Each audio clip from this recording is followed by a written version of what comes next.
Words matter. What we say matters. Words can help, heal, bring hope. Words can also hurt, ignite, incite. I'm Katie Rammel. What I say and how I report the news matters. At ABC15, we bring you news coverage that's fair, inclusive, diverse. Words matter. Local news matters. Because this is our home. ABC15 Arizona, creating a better informed community for you.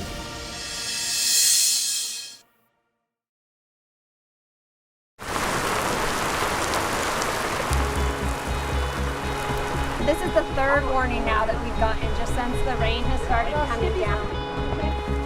Here it comes. It starts slowly.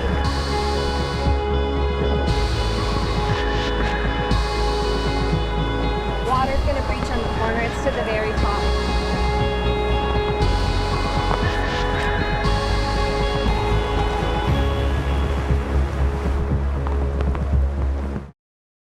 We would watch from the very beginning as water begins to fill the street before becoming a river within minutes.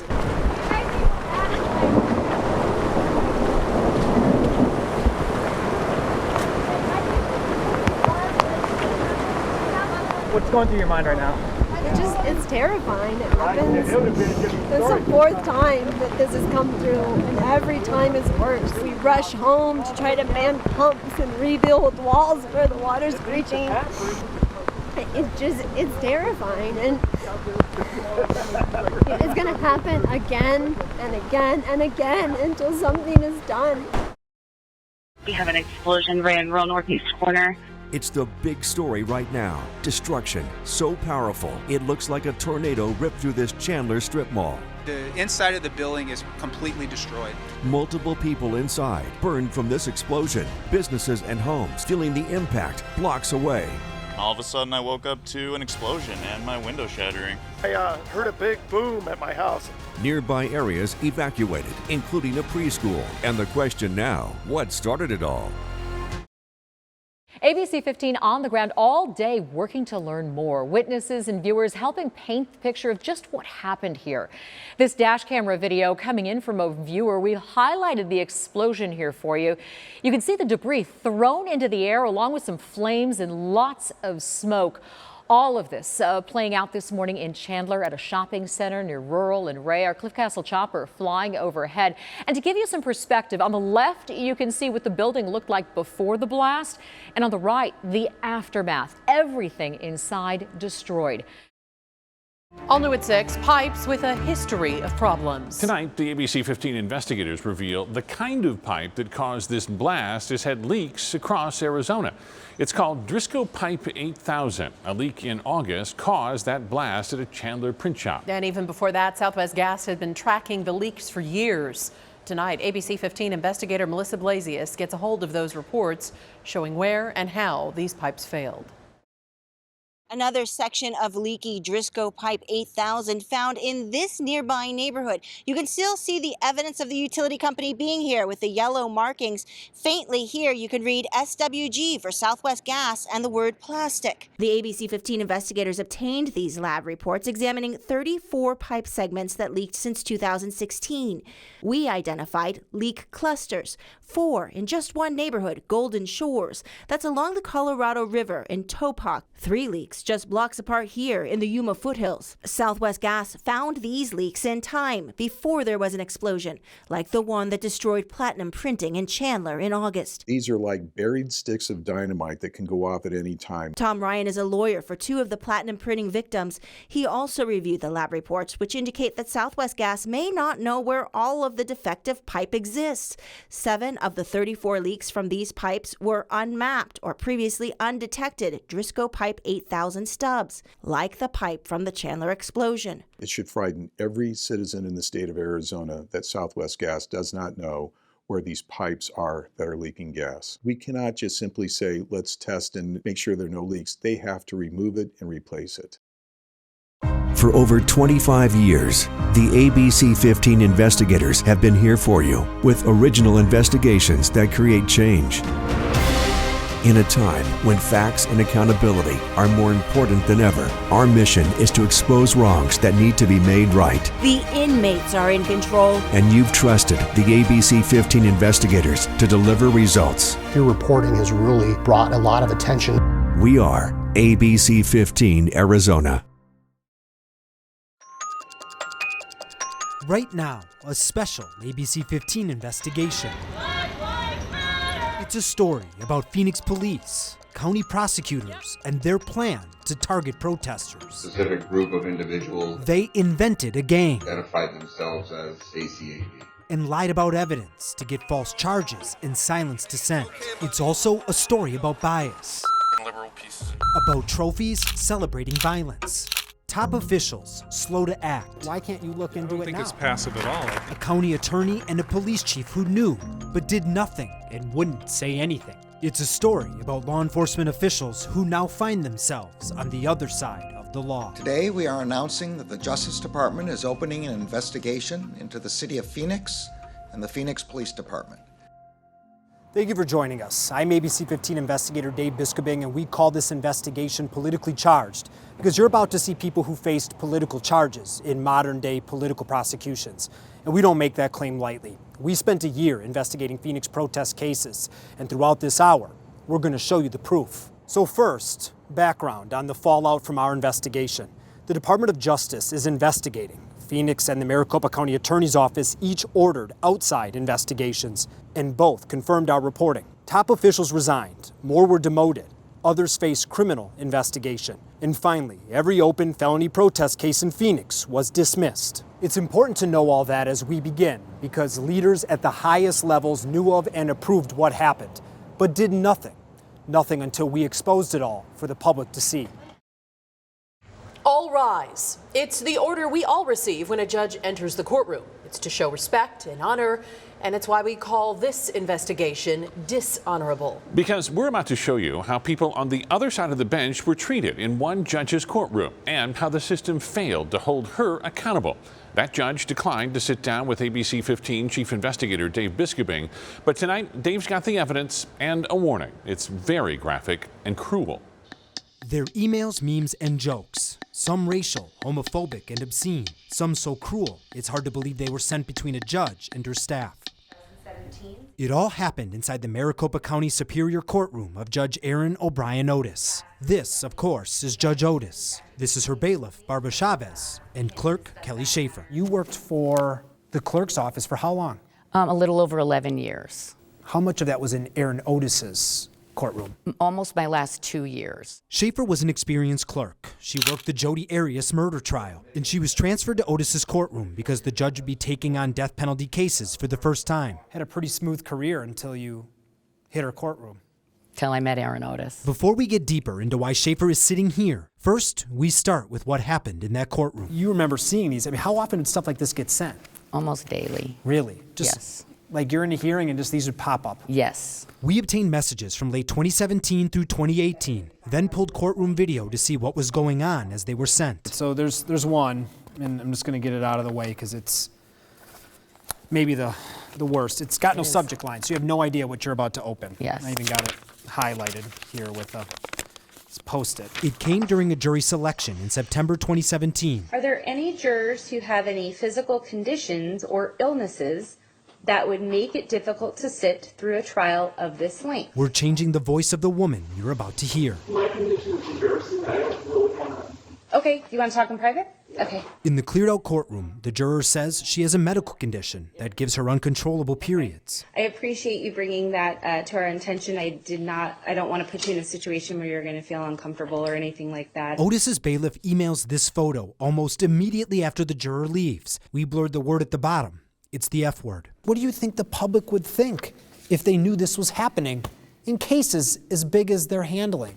I would hope they would be disgusted by it. By big cases, then you must impose the death penalty. We mean murders and death penalty trials, like the State v. John Allen. He's one of multiple family members convicted of first-degree murder after they put 10-year-old Amy Deal in a footlocker. He had the only key. And at this moment in trial, the bailiff emails a pair of photos to Otis, comparing the defendant and his family to characters in movies. First, cannibals from The Hills Have Eyes, then Chucky. ABC15 obtained many examples in many cases. Sexist, racist? Yes. Just blatantly insensitive? Absolutely. You name it. To be clear, Bailiff Barbashavez initiated many of the mocking emails. But here's one first sent by Judge Otis about a defense attorney. Subject line, pants. Quote, not for trial or even ever. Otis again emails her bailiff a minute later. You can see all the cellulite on her butt. The bailiff then sends this picture you've been looking at, but we added the black box because the original image is just too graphic for TV news. We're not going to show video of the defense attorney, but this is Otis's expression moments after the photo is emailed. Jurors, defendants, their families, attorneys, even presiding judges, all targets. Nobody was off limits. In this corner of Cochise County, just outside of Douglas, some chickens, ducks, and a couple cows. Ranching is a way of life. We have the pigs, we got the alpacas. But what's different about this ranch is who. We're the Southwest Black Ranchers. And why. I feel like it was pretty life-shattering going into the grocery store and just seeing nothing. Do you know what I mean? I shed some tears after experiencing that. Rachel and James Stewart say food and job insecurity during the pandemic set their family of 6 on a path. There's inflation, there's food shortage, there's jobs, the job situation. It's not really pretty out there, so I'm not going to sit up here and know what I'm facing and not react. That reaction was to sell his 1972 Chevy Caprice, pack up their East Valley house, and make this land their home. Within months, James went from bodybuilding to building Southwest Black Ranchers from the ground up. When I say from the ground up, I mean literally. This hole, for example, will become a greenhouse to protect from the desert sun, the harsh winters, and the high winds that come through here. It already seems like an eternity, but back in January, the average per gallon cost of gas in the U.S. was $3.41. The biggest contributor of that is the cost of oil, more than half. So today's national average of $4.31 has a lot to do with oil features being over $100 a barrel since early March. But let's take a look at gas prices over time in Arizona. The data here shows that prices began to surge in early 2020. The pattern is very similar to year-over-year increases just after the Great Recession in 2008. There is a big difference this time, though. Gas prices seeing weekly increases over 40% compared to the year before for double the amount of time, a full 52 weeks this time compared to 2009's increases. Here in Arizona, according to AAA, the average gallon of gas differs from county to county by about 20 cents. But why is that? Well, it's not taxes. Arizonans pay about 37 cents a gallon in taxes, with about half going to the state and the other half going to the federal government. The difference really comes down to distribution and environmental regulations. This is the Kinder Morgan Southern Pipeline. It runs through Los Angeles to El Paso through southern Arizona, meaning that these counties have fewer transport costs and cheaper gas. But even though the pipeline does run through Phoenix and Pinal, prices are still higher in these two counties. Why is that? Well, EPA regulations requiring a cleaner burning and more expensive blend of gas in the valley for the winter half of the year because the air quality is so bad. All of these costs are more or less fixed, though, meaning ultimately the price of gas moves with oil. And there is good news there. Oil price increases are finally showing some signs that they might be slowing down. This is a look inside the numbers. I'm Garrett Archer, ABC15, Arizona. The sun isn't up yet over Encanto School in Phoenix. Today, there's only 3 that are out. But Principal Felipe Carranza has already been working for hours. I pull some people out of their jobs to cover for classrooms, and it's hard. With roughly 30 teachers on campus, 3 call-outs is a good day. Carranza knows it could be worse. When we came back from winter break, we had 16 people out. 8 of those 16 people were classroom teachers. Good morning, Encanto Roadrunners. He often relies on student teachers, interventionists, and specials teachers to fill the gaps and avoid splitting classes. I made my rounds around the school just to make sure that the teachers that are covering are okay. No one is exempt from jumping in to help. I have been in classrooms. I was teaching kindergarten last week. Teachers are really feeling the stress.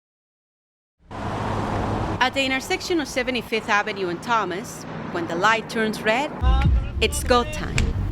But only for Marco Cepeda, whose business relies on traffic. Marco is legally blind. He's been making a means for his family selling brooms and mops on this West Phoenix sidewalk for more than 2 years. The green one, I prefer to sell something instead of asking money.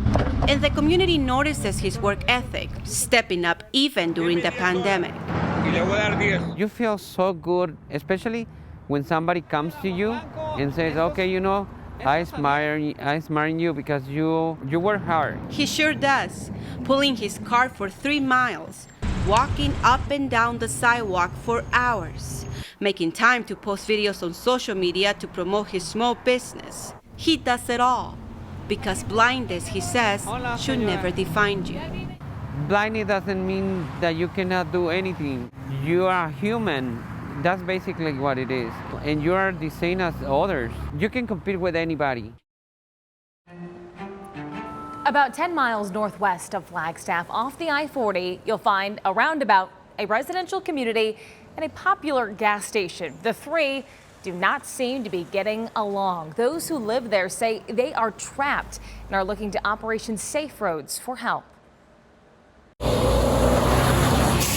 It was built as a way to ease congestion coming off I-40. But for the fast-growing community nearby, the roundabout is driving them crazy, keeping them cooped up in their own homes. It's a big, serious concern to go to work, get your kids from school, go to the doctor. In America, we kind of expect to be able to leave our home when we want to and come home when we want to. That's not always the case for us here because of that roundabout. Celeste Batchelor speaking to me from her Belmont home. She emailed roads at ABC15.com with pictures and videos showing what happens outside her front door. I've been stranded with jackknife trucks blocking the road for a long period of time. Truckers making their way to and from the nearby Pilot gas station obviously turned around. If I didn't know the traffic flow, it would be hard to know where to go. I see their confusion. And we can see that there are signs that have been attempted to be put up to help ease some of the confusion, but we've counted at least 4 that are just knocked over on the ground. That means anytime they get stuck or drive the wrong way, Celeste has no idea when she'll be able to get in or out. I got pressured. Inside, she says a salesperson pushed products for hours. Letty says she felt manipulated and vulnerable, that she broke down crying, but says the intense pressure didn't stop. I probably said no at least 50 or 60 times, at least. She says saying no just brought a better deal, a lower payment plan. She says after hours and feeling exhausted, she gave in to get out. There's no way they should allow it to keep going when you're saying, no, I don't want it, I don't want it. Over 1 month, the 79-year-old ended up with bags of products, stem cell moisturizers, serums, a light treatment. In all, this woman who lives mostly on Social Security spent more than $25,000. I'm so upset with myself. I'm ashamed. Why didn't Letty walk out? Just leave? Well, even she has a hard time explaining that. In a complaint to the Attorney General, Letty says she was hammered with constant hard sale, flattery, and sympathy, but was trained to be nice. She says with all of that, in a small room, she wasn't thinking clearly. For me to sit there like I was hypnotized or whatever is something I cannot understand. I cannot understand it. So these kinds of stories don't shock you? Not at all. Dr. Amit Shah works with the Mayo Clinic, specializing in geriatric medicine, and says advance the clock, mix in recent trauma, high pressure. And with the right kind of cognitive changes, we would all be in that same sort of situation. Shah isn't talking specifically about Letty, but says as the brain ages, it's more difficult to make decisions quickly. And this becomes even bigger and more important as you get older. We went to Royal B's Scottsdale location. Yeah, I'm Joe Ducey with ABC15. Letty tried bringing back all of her unopened products. The business said that was against their policy. She wants her money back. In an email, the owner of Perfect Products, Inc., doing business as Royal B Old Town, said they do offer exchanges, and their no refund policy is explained and in writing on every receipt. By phone, I asked him about pushing customers who repeatedly say no. Should your salespeople stop? He says salespeople can offer better deals, and they don't sell products to people who don't want them. The owner had offered a $5,300 refund. Letty declined. When I asked for more, he said he'd consider a pressure refund, not explaining what that meant. Almost 60,000 Republican voters went rogue. The red at the top of the bar on the left shows it, supporting most of the Republicans on the ballot except Donald Trump. Democrats had some disaffected voters too, but that number was only 38,000. Shown by the smaller red cap at the top of the bar to the right. 22,000 more voters in Maricopa County supported every single Republican down the ticket other than Donald Trump than what happened on the Democratic side. This single-handedly erased the 13,000 partisan voter advantage that Republicans typically enjoy in Maricopa County and explains how Donald Trump lost the election by 10,000 votes. And these renegade Republicans did not just come from one or two places. They came from all over the valley. Check out the darker red areas on this map. This is where more Republican voters rejected Trump, particularly in areas with a high concentration of college-educated voters like Paradise Valley, North Scottsdale, and the Far East Valley. We heard what sounded like an explosion just now. This is a very active situation here. The update we're getting from Phoenix police is that multiple officers have been injured. And almost immediately when we drove up here, we heard what sounded like several gunshots. We have another officer hit. We're going to meet you at 51st Avenue in Elwood. We challenged this out to a first alarm active shooter. If I seem upset, I am. This is senseless. It doesn't need to happen. Shot in the arm and the leg. That is correct. She got the bullet wound in the upper leg. She's got one in the arm. This is just one more example of the dangers our officers face every day, keeping us and our community safe. Tonight, 9 Phoenix police officers hurt in a shooting and barricade situation. One woman is dead, and police say the suspect behind all of this now dead as well. The ABC15 drone over that neighborhood. You can see all of the police cars, including SWAT vehicles. And here's what we know. One officer was shot multiple times. 4 other officers also shot, and still 4 others hurt by shrapnel. Let's show you a map now where all of this is playing out. It started about 2 this morning at a South Phoenix home near 51st Avenue in Broadway. Officers were taken to the hospital to be checked out and treated. You can see the line of police vehicles out in the parking lot. The community also showing its support to the officers hurt in this ambush. These blue ribbons now being placed all around the hospital. He said, okay, Mr. Ranger, we see something on her brain, but we don't know what it is. It was a rapidly growing brain tumor. That's when our whole world stopped. In the year that followed, never missed an appointment. My wife took her to 3 times a week therapy. But the Rangers were now in the system. In September 2021, DCS opened another investigation, alleging the parents medically neglected Queen when they refused to get a specific MRI. That led to a pause in chemo, which doctors say may have contributed to significant, life-threatening growth of the tumor. The Rangers denied that MRI with contrast because they say months earlier it caused Queen to have an allergic reaction. She broke out in red hives all over her body. So we're like, well, we're declining that. Then we get another complaint. DCS is involved again. And this is where Dr. Wooten came into play. They came to me because of a simple reason that should have been easily fixed. Dr. Dwayne Wooten made one phone call to Phoenix Children's and resolved the issue by suggesting a different type of MRI. The respected South Phoenix pediatrician couldn't understand why DCS and PCH were trying to force the parents into a medical decision. If you don't allow this to happen, we're going to take your child. How are you going to respond to that? And these parents were loving parents. They just didn't agree with all the kinds of therapy that was pushed onto them. Should DCS have ever been involved with them? Not at all.